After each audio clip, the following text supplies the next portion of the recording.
بسم اللہ الرحمن الرحیم۔ یہ جو مضمون ہے ہمارا میرا نسب العین، انگریزی میں جسے مائی ایم ان لائف کہتے ہیں، اس کے ہم نے پہلے 2 لیکچر آپ لوگوں کو پڑھے ہیں، آج تیسرا یہ لیکچر ہے۔ اس میں ہم میرا نسب العین جو معلم ہے، ہم معلم کے اوصاف کیا کیا میرے خیال میں ہونے چاہیے یا میں اس کے مطابق کیا کیا عمل کروں گا، اس بارے میں ہم وضاحت کر رہے ہیں۔ معلم کا باصلاحیت ہونا بہت ضروری ہے، یعنی جس فن میں یا کتاب کو وہ پڑھانا چاہ رہا ہے، جس مضمون کو وہ پڑھانا چاہ رہا ہے، اس کے اندر اسے اچھی مہارت حاصل ہو، یا کم از کم اتنی اس کے اندر لیاقت اور صلاحیت ہو کہ وہ مطالعہ کر کے اس کی تیاری کر سکے اور طلبہ کو اچھی طرح پڑھا سکے، پڑھائی کا پڑھانے کا حق ادا کر سکے۔ اگر کسی کے اندر اتنی علمی صلاحیت نہیں ہے تو وہ خود آپ دیکھے اپنی اس کمی کو دور کرے، مختلف کتابوں سے یا جگہوں سے اس کو پڑھے، اور پڑھنے کے بعد اپنے اندر وہ صلاحیت پیدا کرے، پھر پڑھانا شروع کرے۔ تو میرا نسب العین کیونکہ معلم بننا ہے، اس وجہ سے میں پڑھانے سے پہلے جس مضمون کو پڑھاؤں گا اس کے بارے میں اپنی معلومات مکمل رکھوں گا۔ تو یہ آپ لوگوں کا نیکسٹ پیراگراف ہوا۔ اب اس کے بعد اگلا پیراگراف متواضع ہونا، یعنی معلم کا تواضع میں ہونا، اس کا غرور و تکبر سے، اپنی تعریف کرنے سے، خود پسندی سے بچنا۔ یعنی یہ استاد کا ایک زیور ہے، اس کی اس سے قدر و منزلت میں اضافہ ہوتا ہے، لوگ اس سے محبت کرتے ہیں، اس کی مجلس سے استفادہ کرتے ہیں، اور ویسے بھی تکبر کرنے والے لوگوں کو کوئی پسند نہیں کرتا۔ اور یہ ایک مثل بھی مشہور ہے کہ درخت جتنا پھلدار ہوتا ہے اتنا زیادہ وہ جھکا ہوا ہوتا ہے۔ اسی واسطے جس استاد کے پاس زیادہ علم ہوگا، زیادہ صلاحیت ہوگی، اسے درس و تدریس کے طریقے جتنے اچھے آتے ہوں گے، اس میں پرہیزگاری اور تقویٰ زیادہ ہوگا، وہ اتنا ہی زیادہ تواضع کا یعنی متواضع ہوگا۔ یہ آپ صلی اللہ علیہ وسلم جو ہیں اس بارے میں خاص خیال رکھتے تھے کہ دیہاتی آتے تھے آپ صلی اللہ علیہ وسلم کے پاس پڑھنے اور بدتمیزی یا بے ادبی سے بات کرتے، تو آپ صلی اللہ علیہ وسلم اس کو صبر و تحمل سے برداشت کرتے تھے، اور خود تکبر اور فخر سے بچتے ہوتے تھے، اور صحابہ کرام کو بھی منع فرماتے تھے۔ تو میرا نسب العین بھی کیونکہ معلم بننا ہے، اس وجہ سے آپ صلی اللہ علیہ وسلم کی سنت پر عمل کرتے ہوئے میں بھی فخر سے، تکبر سے، خود پسندی سے ہمیشہ باز رہوں گا۔ اس کے بعد آپ اگلا پیراگراف جو لکھیں گے، باہمت ہونا اور باروب ہونا، یہ 2 چیزیں ہیں۔ پہلی چیز کہ استاد کو ہمیں جسمانی طور پہ مضبوط اور بلند حوصلہ ہونا چاہیے، اس کی ہمت مضبوط نہیں ہے، اس کی جرأت اور اطمینان قلب کے ساتھ اگر طلبہ کو نہیں پڑھا سکتا تو پھر اس کو اپنی اصلاح کرنی چاہیے، اپنے اخلاق کی، اپنی عادات کی، اس کے اندر اتنی برداشت ہونی چاہیے کہ وہ جو اعتراضات اٹھے ہیں اس سے جو سوالات پوچھے جا رہے ہیں ان کے جواب دے سکے، ان کے ساتھ بحث و مباحثہ کر سکے۔ اور دوسری چیز کہ اس کا روب ہونا چاہیے بچوں پہ۔ اگر اس کا روب نہیں ہے تو طالب علم سبق یاد نہیں کریں گے، ہوم ورک وغیرہ میں سستی کریں گے، اس کے ادب کا خیال نہیں کریں گے، ادارے کے قوانین، اصول و ضوابط کی پابندی بھی نہیں کریں گے۔ اور اساتذہ کو بچوں کے ساتھ فرینک ضرور ہونا چاہیے، دوستانہ ماحول ضرور رکھنا چاہیے، لیکن استاد اور شاگرد کے درمیان ایک فرق ہونا چاہیے، اتنا کہ استاد نظر آئے اور شاگرد نظر آئے۔ اگر طالب علموں کے اور اساتذہ کے درمیان یہ تمام معاملات ختم ہو جائیں تو پھر کیا ہوگا کہ طالب علم اور اساتذہ برابر ہو جائیں گے اور طالب علموں سے کام نہیں کرا سکے گا۔ تو لہٰذا میں اپنی زندگی کے اس مقصد میں یعنی نسب العین کے مطابق جب استاد بنوں گا تو باروب اور باہمت ہوں گا۔ اگلا جو پیراگراف آپ لکھیں گے کہ معلم کو بڑا ہی خوش اخلاق ہونا چاہیے، صابر ہونا چاہیے، ملنسار ہونا چاہیے، خوش طبیعت والا ہونا چاہیے، اسے خندہ پیشانی سے، نرمی سے، شفقت سے بچوں کے ساتھ پیش آنا چاہیے، بچوں کو محبت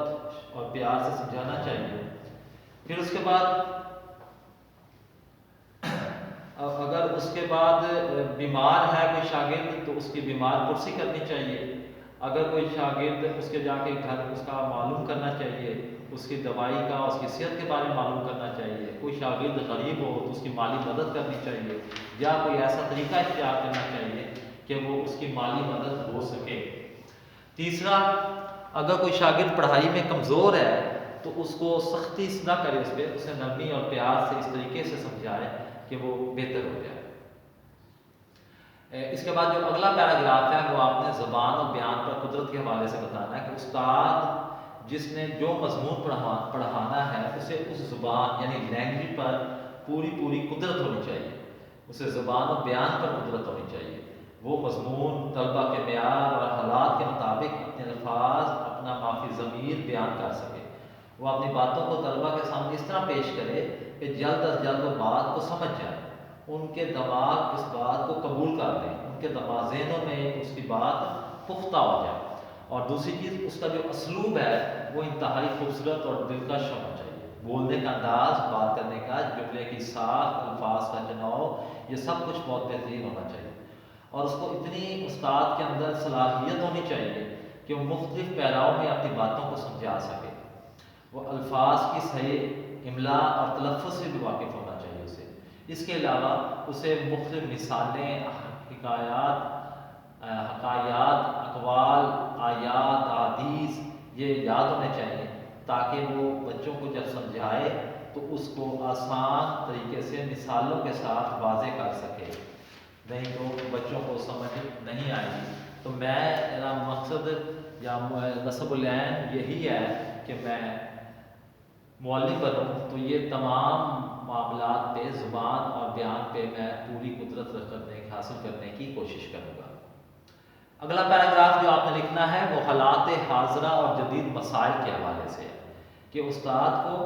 حالات حاضرہ، موجودہ زمانے کے جدید مسائل، نئے سماجی امور کے بارے میں واقف ہونا چاہیے۔ اسے چاہیے کہ وہ اپنے تعلیمی دور کے تعلیمی، سیاسی، سماجی، مذہبی، ملکی، بین الاقوامی یعنی مختلف قسم کے تمام حالات اور واقعات سے آگاہ رہے، کیونکہ وہ بھی اسی ماحول میں رہ رہا ہے اور اس کے طالب علم بھی اسی زمانے کے اسی ماحول میں ہے۔ تو شاگردوں نے کچھ مسائل اگر پوچھنے بھی ہیں تو اس نے والدہ اپنے اساتذہ سے پوچھنا ہوتا ہے، تو اگر استاد کی معلومات اس بارے میں نہیں ہوگی تو اسے چاہیے تو وہ بچوں کی رہنمائی نہیں کر سکے گا۔ اگر وہ اچھے طریقے سے رہنمائی نہیں کرے گا تو عملی زندگی میں بچے کامیاب نہیں ہو سکیں گے۔ تو میں اپنے نصب العین کے مطابق حالات حاضرہ اور جدید مسائل سے پوری واقفیت رکھوں گا۔ اگلے پیراگراف میں آپ نے بتانا ہے کہ شاگردوں کی نفسیات سے استاد کو واقف ہونا چاہیے، وہ ماہر نفسیات ہونا چاہیے، اسے معلوم ہو کہ بچے کی نفسیات کیا ہے، اس کی ذہنی اور جسمانی صلاحیتیں کیا ہیں، اس کا گھر کے حالات کیسے ہیں، وہ کس ماحول میں پلا بڑھا ہے، اس کا بچے کا اپنا مزاج کیسا ہے، یہ تمام معاملات استاد کو معلوم ہونے چاہیے تاکہ وہ اس کے مطابق بچے کے ساتھ برتاؤ کر سکے، اس کو سمجھا سکے، اس کے مطابق اس کو مثالیں دے سکے۔ اس کے علاوہ اسے معاملہ شناس اور ہوشیار ہونا چاہیے کہ بعض تعلیمی امور میں اگر وہ معاملہ شناس نہیں ہے تو کامیابی حاصل نہیں کر سکے گا۔ اس لیے اساتذہ کو چاہیے کہ وہ نفسیات کے ماہر نفسیات کے بارے میں پڑھیں تاکہ اسے معلوم ہو سکے کہ ان کے شاگردوں میں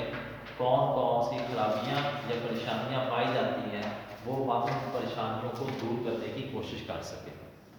اس کے بعد جو آخری پیراگراف ہے یہ کہ معلم استاد کو ہمیشہ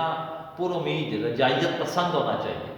مایوسی اس کے قریب نہیں آنی چاہیے، یہ زندگی کے تمام معاملات میں بھی پر امید ہونا چاہیے اسے، اور طلبہ کی پڑھائی اور مستقبل کے حوالے سے بھی۔ اگر کوئی طالب علم اسے مسلسل مایوس کر رہا ہے تو اسے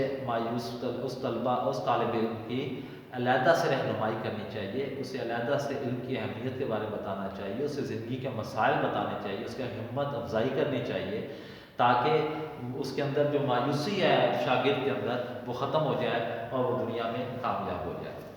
اس کے بعد ایک آپ نے فائنل پیراگراف لکھنا ہے کہ یہ میرا زندگی کا مقصد ہے کہ میں نصب العین ہے کہ میں ایک معلم بنوں۔ معلم کی یہ خصوصیات، تمام خصوصیات یہ آپ صلی اللہ علیہ وسلم میں پائی جاتی تھی۔ میرا ارادہ یہ ہے کہ میں آپ صلی اللہ علیہ وسلم کی سنت پہ عمل کروں اور یہ تمام جو آپ صلی اللہ علیہ وسلم کی سنتیں ہیں ان پہ عمل کرتے ہوئے اپنے شاگردوں کو دنیا میں کامیاب اور کامران بنا سکوں۔ اللہ تعالی ہماری مدد اور رہنمائی ہمیں عطا فرمائے۔ یہ اس کے بعد آگے کچھ حوالہ جات لکھے ہیں، یا آپ اس کے درمیان میں لکھ سکتے ہیں مختلف جگہوں پہ جہاں پہ علم کے حوالے سے بات ہو رہی ہے، وہاں پہ آپ لکھ سکتے ہیں۔ یہ پہلا حوالہ جو دیا ہے، پڑھ اپنے رب کے نام سے جس نے پیدا کیا، جس نے انسان کو جمے ہوئے خون سے پیدا کیا۔ پڑھ اور آپ کا رب بہت معزز ہے، جس نے انسان کو قلم سے علم سکھایا، اس نے وہ کچھ سکھایا جو انسان نہیں جانتا تھا۔ یہ پہلی وحی ہے سورۃ الحق کی، پہلی 5 آیات ہیں۔ اس کے علاوہ جہاں پہ پڑھائی کے حوالے سے بات ہو رہی ہے، علم حاصل کرنے کے حوالے سے اوپر بات ہو رہی ہے، وہاں پہ آپ دیکھ سکتے ہیں کہ علم حاصل کرنا ہر مسلمان مرد اور عورت پر فرض ہے۔ یہ مسلم شریف کی حدیث ہے۔ اس کے بعد یہ استاد کی یا معلم کی حیثیت کے حوالے سے جو پیغمبر کی زندگی سے ہے کہ وہی ذات تو ہے جس نے ان پڑھوں کے درمیان ایک پیغمبر مبعوث فرمایا، جو ان کو قرآن کی آیات پڑھ کر سناتا ہے، انہیں گناہوں سے پاک کرتا ہے، ان کو قرآن اور حکمت کی تعلیم دیتا ہے۔ یقیناً اس سے پہلے وہ کھلی گمراہی میں تھے۔ سورۃ جمعہ کی آیت نمبر 2 ہے۔ یعنی پیغمبر کا کام کیا ہے کہ وہ صرف یہ نہیں کہ قرآن پاک کی آیات پڑھ کے سناتا ہے، وہ انہیں گناہوں سے پاک بھی کرتا ہے، تزکیہ نفس کرتا ہے، انہیں قرآن پاک پڑھاتا ہے، اس کی حکمت کی تعلیم دیتا ہے، انہیں وہ باتیں بتاتا ہے جو ان کو نہیں پتا تھا، پہلے گمراہ تھے اب راہ راست پر آ رہے ہیں۔ اس کے علاوہ استاد جو وقت پاس کرنے کے لیے استاد بنتے ہیں، وہاں پہ آپ یہ حدیث لکھ سکتے ہیں، جس نے نیکی کی کوئی بات بتائی اس کو عمل کرنے کے برابر ثواب ملے گا، کہ جو بندہ محنت کرے گا کسی کے لیے بھلائی کا کام کرے گا، اس کو بھی اتنا ہی ثواب ملے گا جتنا اس محنت کرنے والے کو ملے گا۔ یہ بھی حدیث ہے مسلم شریف کی۔ پھر اس کے بعد علماء یا معلم کی عزت کے حوالے سے کہ اللہ سے علماء ہی صحیح طور پر ڈرتے ہیں، یہ قرآن پاک کی آیت کا مفہوم ہے۔ پھر وہ لوگ جو کل وقتی جزوی طور پہ وقت کو پاس کرنے کے لیے یا نوکری کی تلاش میں ہوتے ہیں اور کوئی کام نہیں ملا تو پڑھانا شروع کر دیا، ان کے حوالے سے یہ حدیث ہے کہ جو کوئی بھی مسلمانوں کے کسی معاملے کا ذمہ دار بنا، پھر ان کے لیے ایسی خیر خواہی اور کوشش نہ کی جتنی وہ اپنے لیے کرتا ہے، تو اللہ اس کو منہ کے بل جہنم میں ڈال دے گا۔ یعنی کہ انسان مسلمان کسی معاملے میں کسی کا ذمہ دار بنا ہے پر اس کے لیے اتنی کوشش نہیں کی جتنی وہ اپنے لیے کرتا ہے، تو پھر اللہ تعالیٰ اس کو جہنم میں پھینک دے گا۔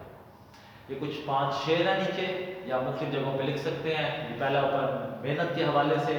نقش ہیں سب ناتمام خون جگر کے بغیر، نقش ہیں سب ناتمام خون جگر کے بغیر، نغمہ ہے سودائے خام خون جگر کے بغیر۔ اور یہ آپ لکھ سکتے ہیں جہاں پر اللہ تعالیٰ کی وحدانیت کی بات ہو اور ہمارا بادشاہ اس کو قبول نہیں کر رہا، گلا تو گھونٹ دیا اہل مدرسہ نے تیرا، گلا تو گھونٹ دیا اہل مدرسہ نے تیرا، کہاں سے آئے صدا لا الہ الا اللہ۔ اور یہ فیضان ہے، مطلب جہاں پہ فیض حاصل ہوتا ہے بچوں کو، یہ فیضان نظر تھا کہ مکتب کی کرامت تھی، یہ فیضان نظر تھا کہ مکتب کی کرامت تھی، سکھائے کس نے اسماعیل کو آداب فرزندی۔ پھر استاد کے مقام اور مرتبے کے حوالے سے، شیخ مکتب ہے ایک عمارت گر، شیخ مکتب ہے ایک عمارت گر جس کی صنعت ہے روح انسانی۔ اور یہ جہاں پہ آپ نے بادشاہوں کے حوالے سے لکھا تھا کہ استاد بادشاہ نہیں ہوتا لیکن بادشاہ پیدا کرتا ہے، بناتا ہے۔ گر سکھائے ہیں بادشاہی کے، گر سکھائے ہیں بادشاہی کے، میرے استاد محترم نے مجھے۔ تو یہ مختلف جگہوں پہ آپ نے یہ حوالے ایڈ کرنے ہیں، کچھ 3-4 حوالے آپ کو پیچھے دیے گئے ہیں اس حوالے سے۔ اللہ حافظ۔